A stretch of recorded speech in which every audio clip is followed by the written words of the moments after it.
So how many of you would like to have a lot more money in your lives? No, I said a lot more money in your lives. And how many would like to have a lot more happiness in your lives? And how many could stand a heck of a lot more of both in your lives?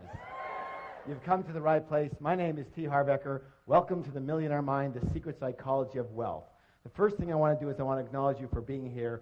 There's a saying that says 80% of success is just what? Who can tell me? Showing up. So since I can't reach you all, I need you to do me a little favor. Simply reach around, pat both your neighbors on the back and go, congratulations for being here.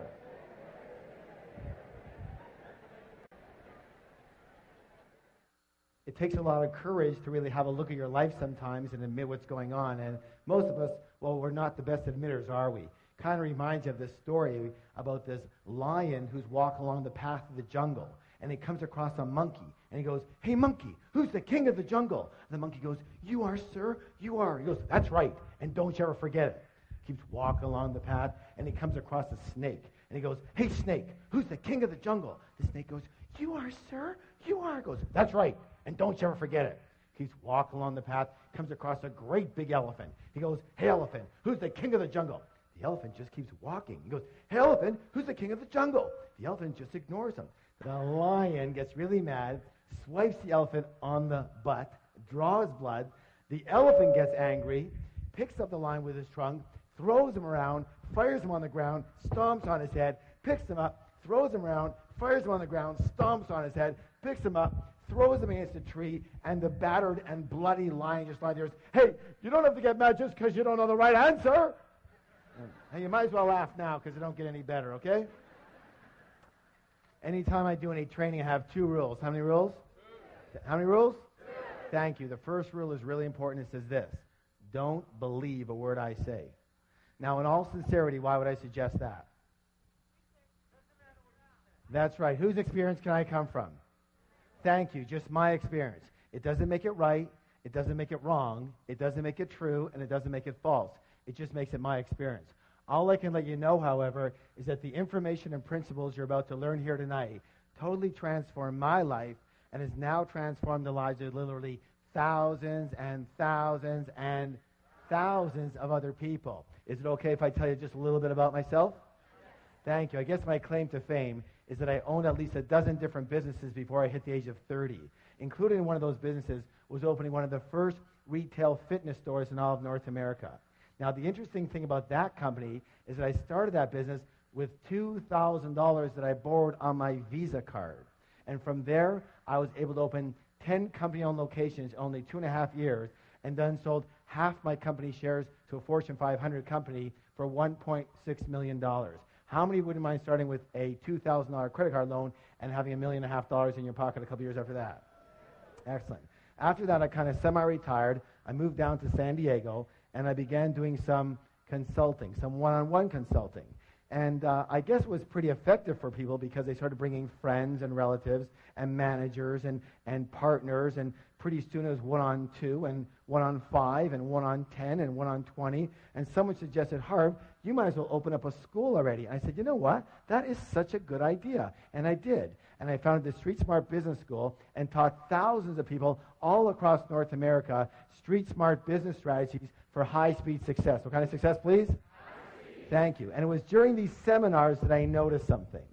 I noticed something very, very, very, very, very, very strange. Would you like to know what it was? Well, maybe I'll tell you next time, but what it was simply this, that you can actually have 2 people sitting side by side in exactly the same room. And one person would take these principles and they would skyrocket to success. But what do you think would happen to the person maybe sitting right beside them? Not a heck of a lot. And I realized right there, you can actually have the greatest tools in the world, but if you have just a tiny leak in the toolbox, we have a little problem. So I began designing programs based on the inner game. What game? Thank you. The inner game of money and success. And when we blended and combined the inner game with the outer strategies, with the outer tools, virtually everybody's results went through the roof. Does that make sense to y'all? A good example of what I'm talking about with this inner game is, how many of you notice the phenomenon that when a millionaire loses their money, they generally have it back a very short time later? True? A good example of that is Have you heard of this fellow by the name of Donald Trump? Here's this multi-billionaire who loses everything and more, and 2 years later, he's got it all back again and more. Why does this phenomenon happen? It happens because even though these people might have lost their money, they never lost their most important ingredient to their success, which was their what? Their millionaire. In Donald's case, it's his what? His billionaire mind. Do you realize that Donald Trump could never, quote unquote, just be a millionaire? Let me ask you your opinion. Are you willing? How do you think that Donald Trump would feel if his net worth was $1 million? Yeah, he'd feel poor. He'd feel broke, right? Now, listen, this is the most important thing you could ever learn. That's because Donald Trump's financial thermostat, his what? Is set for, everybody pick your finger up right here. Fingers up. Make it be with me. Billions, not millions.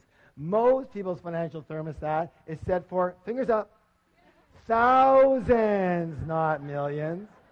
Some people's financial thermostat is set for, fingers up, hundreds, not even thousands. And some people's financial thermostat is set for, thumbs up, below zero. They're freezing and they don't know why. Which brings us to the psychology of wealth. It's very important to realize that we live in a world of duality. A world of what? Thank you. Help me out here. In and out. Give me some examples.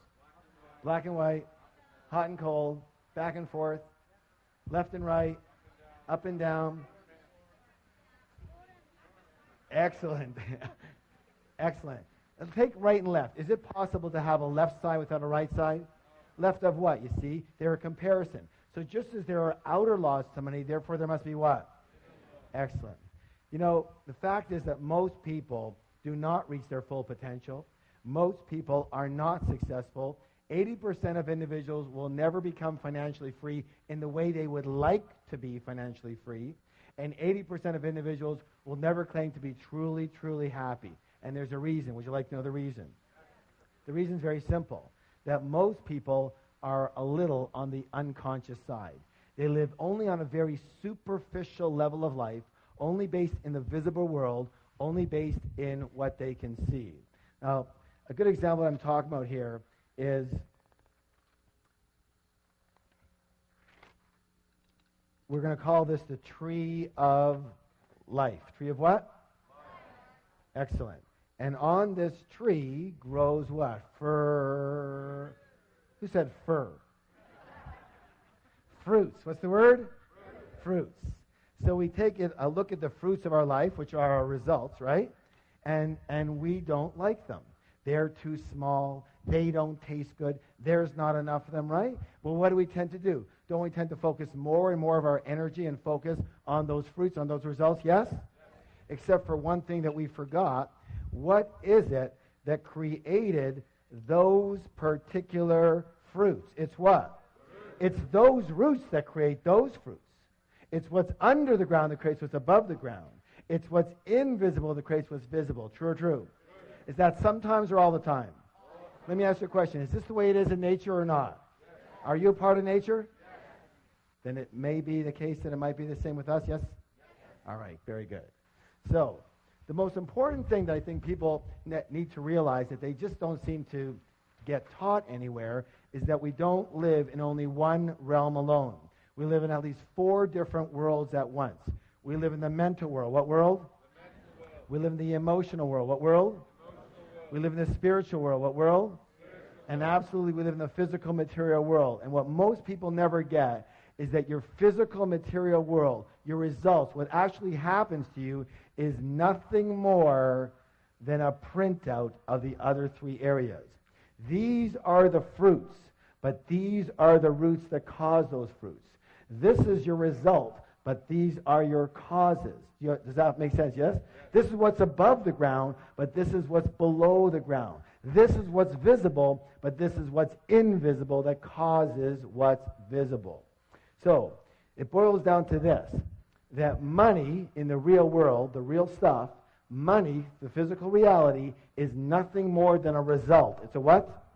Money is a result. Wealth is a result. Health is a result. Illness is a result. Your weight is a... We live in a world of cause and E. Let me ask you a question. How many of you ever heard anybody allude to the fact that a lack of money was a little bit of a problem? Anybody ever hear that? Let me say this right now. A lack of money is never, ever, ever, ever, ever a problem. It's never a problem. A lack of money is merely a symptom. What's the word? Of what's going on underneath. Lack of money is just the result. What is the root cause? Meaning that the only way to permanently, what's the word, please? Permanently change your outer world is to first change your what? You know what? We're going to give that some energy by doing a declaration together. Who can tell what a declaration is? A statement that we make what? Out loud. Thank you. And, you know, why does that work? And let me just put it this. I'm not going to get into the whole situation around it, but everything is one thing. Everything is energy. What is it? Energy. What is it? Energy. Everything is energy. And all energy travels in what? Frequencies and So when we make a statement out loud, we are sending a vibration, A, into the universe, and B, if we put our hand on our heart, on our chest, we feel the vibration of that specific statement throughout the cells of our body. Yes or yes? You know, I know for a lot of you, you're thinking, oh my God, is this ever hokey? But the way I figure is this. I'd rather be really hokey and really rich than really cool and really broke. How about you? All right, please stand up. Let's have some fun. Let's have some fun with it. Good job. Now, here's what I want you to do. Put your hand on your chest, on your heart. Sir, your chest, not her chest. Come on, let's go. And simply repeat after me. My inner world creates my outer world. My inner world creates my outer world. Again. My inner world creates my outer world. One more time, twice as loud. My inner world creates my outer world. Now, turn to somebody, look them in the eye, give them a high five, and say, you have a millionaire mind. I wanted to share with you what's something called the process of manifestation. The process of what?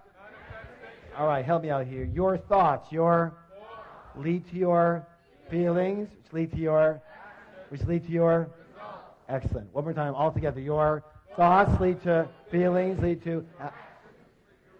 I'm very well known for making the following statement, and the statement is even on the very back of the book that we've been talking about. And it says this. It says, give me 5 minutes with anyone, and I can predict your financial future for the rest of your life. How? Very simply. In a short conversation, I can identify what's called your money blueprint. Money what? Blueprint. Thank you. Each of us has a personal money blueprint already ingrained in our subconscious mind. And my friends, it is this blueprint, more than anything and everything else all combined, that will determine your financial life. You can know everything about business. You can know everything about marketing, about negotiations. You can be the best salesperson. You can be the best at your job. You can know everything about finances. You can know everything about stocks. You can know everything and every strategy about real estate. But if your money blueprint isn't preset for a high level of success, you will never, and I repeat, never amass a large amount of money. And if by chance you do, you will either quickly or slowly lose it. It's very simple. It boils down to that. And the good news is you can actually change your blueprint. Good?